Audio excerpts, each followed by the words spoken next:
And Nikel, that inmate's family tells me that they didn't hear from him for about 2 weeks. That was totally out of character. He usually calls every day. And so that's when they had to go find out these questions, the answers to those questions on their own. The family telling me that they used a family friends connections to find out that their son had actually received those life-threatening injuries, required a trip to the trauma center. They say he had a skull fracture, a collapsed lung. He can't see out of one of his eyes. Right now, he's sitting inside the prison's medical unit. ADOC wouldn't return their calls, and so they called our newsroom. After that, we sent a request for information about the attack to ADOC headquarters.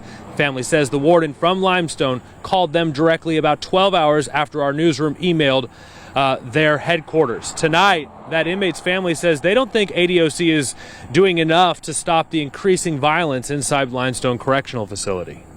And there's just got to be a better way than just throwing people to fate and hoping that they survive it. And that's what they're operating on now. ADOC would only say they are investigating the injuries on an apparent inmate-on-inmate attack.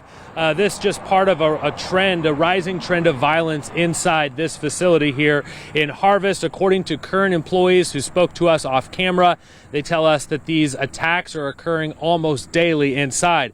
ADOC's own statistical reporting at last check, that was from June, the information they made public. We do not have July's report yet, but according to that report, at least 7 deaths so far this year inside this prison. Reporting live in Harvest, Matt Kroschel, Way 31 News.